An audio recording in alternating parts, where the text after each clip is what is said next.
nyonso memanga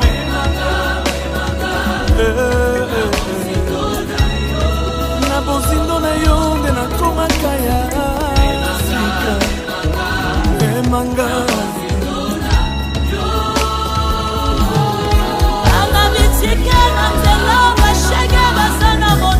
Nous bénissons le Seigneur encore une fois. Dans ce cadre de l'école des disciples de Front, nous voulons commencer notre séance d'aujourd'hui par la prière. Seigneur, merci pour ce temps que tu nous donnes. Merci de bénir mon frère, ma soeur qui écoute ce message, cet enseignement. Et nous remettons tout entre tes mains par le Saint-Esprit. Au nom de Jésus-Christ. Amen. Oui, nous sommes à notre 6e séance. Nous allons pas à pas et nous croyons que le Seigneur nous fait beaucoup de bien. Et nous sommes dans cette étape où nous parlons des obstacles à surmonter pour devenir disciples de Front. Nous avions souligné la fois passée, le premier obstacle était intitulé « Suivre Jésus ». Et donc, comme nous avions dit, c'est Jésus-Christ seul, car il y a beaucoup de maîtres, même dans plusieurs personnes qui sont cachées dans leur cœur, c'est-à-dire ils ne suivent pas seulement Jésus, il y a d'autres maîtres aussi qui sont en train de suivre. Je crois que nous sommes attelés sur ce point. Aujourd'hui, nous voulons rapidement prendre le deuxième point, le deuxième obstacle, et nous l'intitulons la séparation. Il y a toujours un prix à payer. Nous allons le comprendre par le texte que nous voulons donner et l'enseignement d'aujourd'hui. Nous lisons le premier texte, Luc 9, 59 à 60. Toujours le même texte de la fois passée, nous continuons avec, mais en train d'avancer. Luc 9, 59 à 60, nous lisons, il dit à un autre, suis-moi. Et il répondit, Seigneur, permets-moi d'aller d'abord ensevelir mon Père. Mais Jésus lui dit, laisse les morts ensevelir leurs morts, et toi, va annoncer le royaume de Dieu. Amen. Et nous prenons 2 Corinthiens chapitre 6, versets 14 à 15. 2 Corinthiens 6, 14 à 15. Ne vous mettez pas avec les infidèles sous un joug étranger, car quel rapport y a-t-il entre la justice et l'iniquité? Ou y a-t-il de commun entre la lumière et les ténèbres? Quel accord y a-t-il entre Christ et Bélial? Ou quelle part a le fidèle avec l'infidèle? Ah, c'est fort ça. Et nous prenons en fin de compte Galates chapitre 4, versets 8 à 9. Autrefois, ne connaissant pas Dieu, vous serviez des dieux qui ne les sont pas de leur nature. Mais à présent que vous avez connu Dieu, ou plutôt que vous avez été connus de Dieu, comment retournez-vous à ces faibles et pauvres rudiments auxquels de nouveau vous voulez vous asservir encore? C'est une question ici. Et nous voulons dire ce matin que la leçon de la séparation est une leçon très difficile. C'est pourquoi nous avions dit et nous le disons toujours, il y a cette catégorie des chrétiens et des disciples.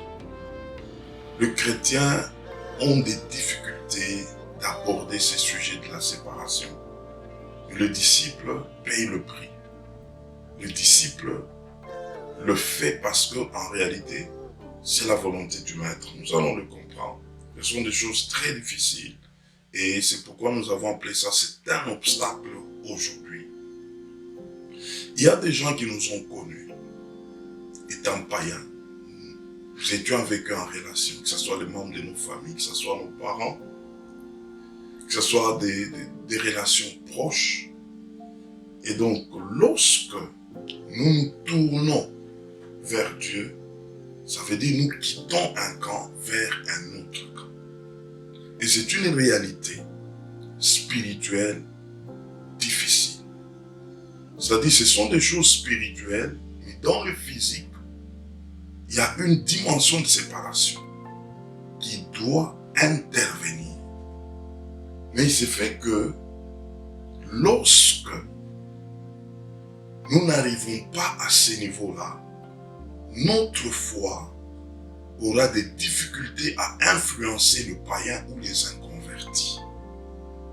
Mais beaucoup ne comprennent pas ça et beaucoup ne sont pas prêts à ça.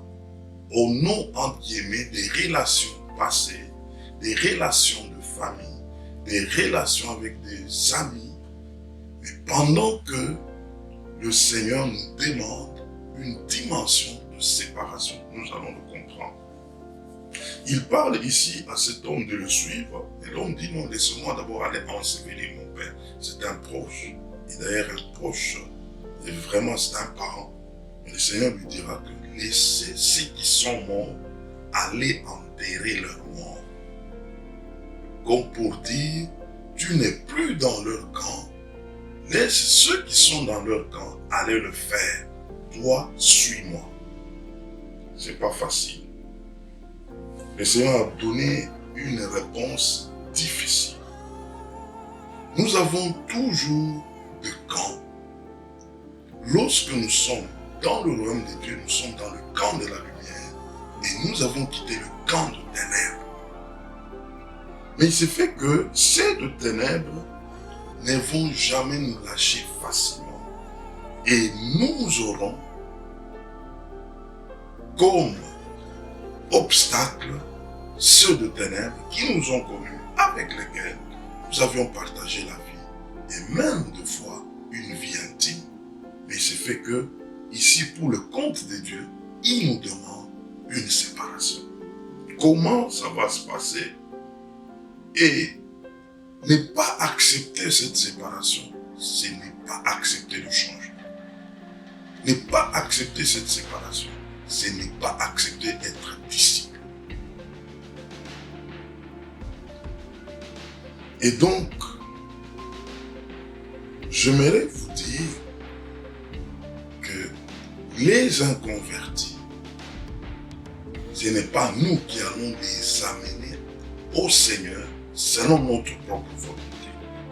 C'est le Seigneur lui-même qui sait comment faire, mais il nous demande de les évangéliser. Il nous demande de parler de Jésus pour qu'eux aussi écoutent les sons. Quant à la conversion, au changement, c'est le Seigneur Saint-Esprit lui-même qui sait comment faire. Et donc, c'est comme ça que dans un premier temps, lorsque nous nous tournons vers Dieu, il nous demande d'abord de quitter leur camp, d'aller à l'écart pour qu'ils puissent investir en nous. Mais lorsque nous voulons rester avec eux, nous n'allons pas avancer, nous n'allons pas nous développer. Nous aurons comme une dimension de mélange, ténèbres et lumière. Ça ne va pas marcher déjà dans un premier temps. C'est comme ça que la foi chrétienne en réalité doit nous amener dans une dimension radicale si nous voulons voir un changement dans nos vies et les changements des autres dans la suite de temps. Mais lorsque nous voulons nous développer au milieu de ténèbres, dire que moi j'ai donné ma vie au Seigneur et je continue avec des anciennes relations, je suis là dans une relation de famille, on t'invite à une fête païenne, tu vis au milieu d'eux, vous partagez des choses du monde, vous êtes dans un environnement, tu dis non, non, moi, ma foi me suffit, j'ai déjà accepté le Seigneur, tu resteras chrétien. Tu ne vas jamais accéder à la dimension du disciple. Le disciple, dans un premier temps, le Seigneur le retire de ténèbres, le retire d'un environnement, le retire d'un milieu, le retire d'un lieu dans lequel il avait passé autant de temps. Dans un premier temps, il doit quitter, il doit se séparer. C'est sans condition. Alors, beaucoup ont peur des ondits des autres, beaucoup encore, par amour mal défini, ils peuvent se dire non, on a dit, et comment la foi peut séparer des gens, voilà, nous avons cru, mais en réalité, ce n'est pas ça le problème. Le problème, c'est que le Seigneur veut d'abord que tu te retires pour qu'il investisse en toi. Et il y aura un temps marqué où il pourra te dire de faire face à ces personnes. Tu seras déjà affermi et que ta foi va les influencer. Contrairement, c'est toi qu'on va noyer. Ou encore, tu vivras une vie de chrétien, une vie superficielle et tu n'auras pas à impacter toutes ces personnes.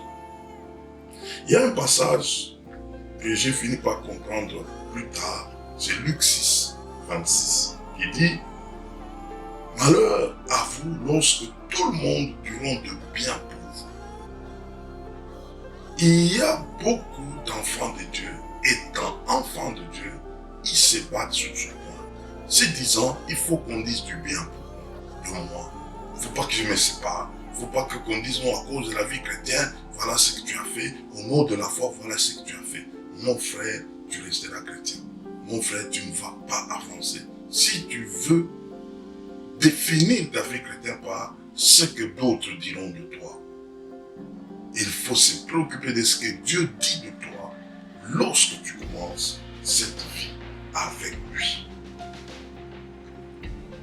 Et donc, un disciple satisfait en priorité le maître jusqu'à sacrifier des relations. Je vais souligner ça. Un disciple a comme motivation de satisfaire le maître jusqu'à sacrifier certaines relations, même les plus intimes possibles, parce que c'est le maître qui le veut. Un disciple doit payer ce prix pour satisfaire le maître. Et ça, ce n'est pas tout le monde qui le fait. C'est-à-dire, lorsqu'il nous dit de quitter, nous devons quitter. Lorsqu'il nous dit de nous séparer, nous devons le faire parce que lui-même le sait. C'est pourquoi Paul est en train de parler en Corinthiens. Y a-t-il un rapport entre les ténèbres et la lumière? Il est en train de parler, nous servions autrefois de Dieu, nous servions des environnements, nous servions des milieux. Mais maintenant que nous sommes sauvés, nous sommes allés du côté de la lumière, nous devons quitter. Et aujourd'hui, cette séparation fait que lorsqu'on ne la fait pas, on vivra avec des païens et ils ne seront pas convertis jusqu'à se donner au Seigneur. Je vais terminer aujourd'hui. J'ai un témoignage pour expliquer ces choses comme c'est difficile. Ce sont des choses qu'il faut beaucoup plus expliquer par de fait. Toujours dans ma foi chrétienne, j'ai marché.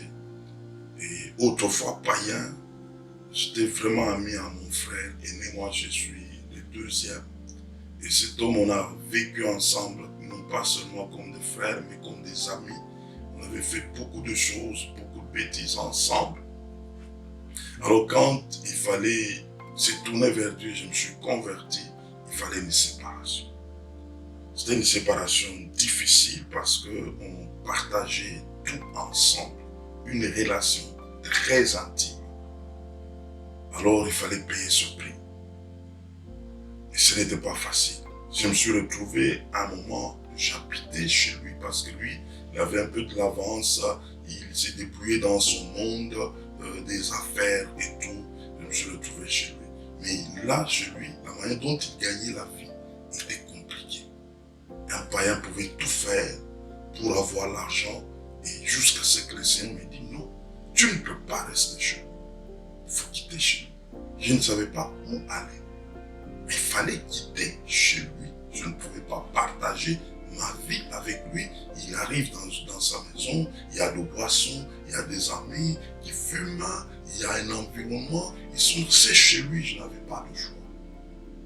Il fallait quitter.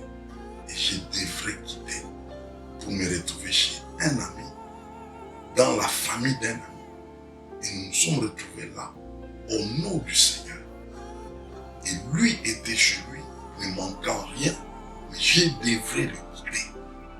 Et il ne me comprenait pas. Il pouvait me dire, non, mais tu es en train de souffrir. Pourquoi tu fais toutes ces choses-là? Viens chez moi. Je lui ai dit, je ne peux pas partager ma vie comme ça. Nous avons évolué Jusqu'à ce que des années plus tard, je me suis retrouvé chez moi, je me suis marié. Lui a fait sa vie l'a compliqué de là où il était. Il s'est retrouvé, il fallait qu'il vienne trouver refuge chez moi avec toute sa famille. Suivez-moi, nous arrivons là. Il était toujours voyant. Il arrive maintenant, c'est lui chez moi. Et la manière dont il voulait aborder la vie chez lui, était en compagnon, invitant ses amis chez moi, parce qu'il habitait là-bas. Et le Seigneur me dira encore, il me dit, il faut que lui quitte ta maison. Je dis, ouf, ça c'est difficile. Il dit, il doit quitter. Sinon, tu vas vivre une surprise désagréable. Je devais parler avec lui. Il dit, mon frère, écoute, en tout cas tel que tu es là, il faut que tu vides les lieux, il faut partir. Voilà, c'est une parole du Seigneur. Et il ne comprenait pas cette parole. Je lui dis comme ça. Il a commencé à pleurer, que je l'ai abandonné. Il a pleuré, il a appelé ses enfants, ils ont quitté ma maison. Vraiment, ce n'était pas agréable. Et dans mon cœur, je sentais une paix. Que j'ai fait la volonté de Dieu. Ça paraît méchant, suivez-moi très bien. Mais j'ai suivi la volonté de Dieu. Je l'ai fait partir de la maison. Et le Seigneur m'a dit, tu vas commencer à prier pour lui de loin, pas de près, étant avec lui. Il a fait la galère, il est allé à gauche, à droite avec la femme. C'était très compliqué, son histoire. Il s'est retrouvé, il était dans difficulté avec des enfants et la femme. Alors j'ai prié pour lui, le Saint-Esprit a commencé à travailler dans lui. Sur une nuit, il pouvait me voir 5 à 6 fois. J'étais devant lui. Il s'est levé parce qu'en partant, il avait prononcé de mauvaises paroles. C'est fini la séparation, on ne se verra plus jusqu'à ma mort. J'ai prié pour lui, il commence à me voir. Sur une nuit, 4 fois, 5 fois, 6 fois, et ça commence à retourner. Les mois sont passés. Un jour, il m'appelle, il me dit, qu'est-ce que tu as avec moi? Je ne fais que te voir dans mes nuits, dans mes songes. Je dis, je ne sais rien. Il a dit, je ne veux pas, laisse-moi tranquille.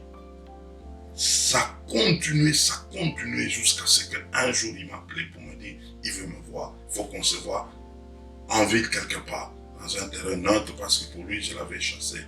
J'ai dit, ok, j'arrive, on parle avec lui, il me dit, laisse-moi tranquille, je ne veux pas que tu commences à paraître comme ça la nuit. J'ai dit, non, ce n'est pas moi, c'est Dieu. Dieu veut que tu sois comme moi. Je l'ai vu dans ses yeux de larmes, il s'est ressaisi, il a dit non, non, il est parti. Ça continuait. Jusqu'à ce qu'un jour, il pouvait m'appeler pour me dire non, je n'arrive pas. Je crois que je dois donner ma vie au Seigneur. Il avait besoin de moi. Et je suis allé le voir. Et on a passé toute une nuit en prière avec lui. Il s'est converti. Et non seulement il s'est converti, il a commencé à servir le Seigneur. Il est devenu même pasteur. Il a bâti une église. Et il ne cessait de dire que c'était à cause de mon frère que je me suis tourné au Seigneur. Moi, je venais après lui. Il m'appelait que j'étais son père spirituel. Et au moment où je vous parle, il est déjà parti au Père. Il est dans le repos éternel. Je me dis, au nom de l'amour entre guillemets, si je pouvais les garder, il ne pouvait pas expérimenter sa conversion. Mais au nom de la séparation selon Dieu, ça lui a donné l'occasion de rencontrer Dieu. Selon que j'ai entendu Dieu parler et je me suis exécuté. Et mon frère pouvait se tourner vers Dieu, pouvait connaître le Seigneur, mais avec autant de choses difficiles qui nous avaient précédés avant d'en arriver là. Il y a des gens, au nom de l'amour, ils laissent leurs frères païens, leurs sœurs païens, leurs parents païens, parce qu'ils disent, non, nous devons garder notre relation. Mais quelle relation fondée sur le péché, fondée sur les idoles? Séparez-vous selon Dieu, ils seront interpellés et le Saint-Esprit commencera le travail. je suis un témoin vivant de ces choses-là. Si quelqu'un ne voit pas en toi la foi radicale, il sera difficile que cette personne se tourne vers Dieu. Et surtout, je parle des personnes proches qui t'ont connu, qui ont vécu avec toi dans des bêtises, qui ont fait des choses avec toi. Mais si tu veux le garder dans cette relation, eux vont se maintenir dans l'ancienne relation et ils seront bloqués. Ils vont bloquer ta foi. En ces jours, je vais interpeller quelqu'un. Dieu te veut dans une dimension de séparation pour expérimenter la position du disciple. Que Dieu vous bénisse. Nous allons prier pour clôturer ce temps. Seigneur, merci pour ce moment. Je recommande mon frère, ma soeur à ta grâce. Ces choses sont difficiles, mais pas impossibles. Aide chacun, Seigneur, qui a compris ces choses, à prendre une décision radicale, à prendre une décision impopulaire pour qu'il se libère et qu'il expérimente la dimension du disciple et non du chrétien. Merci de toucher mon frère, ma soeur, qui n'a pas encore connu Jésus-Christ dans sa vie et qu'il se tourne vers toi en confessant Romains chapitre 10, verset 9. Au nom de Jésus-Christ, ainsi prié. Amen.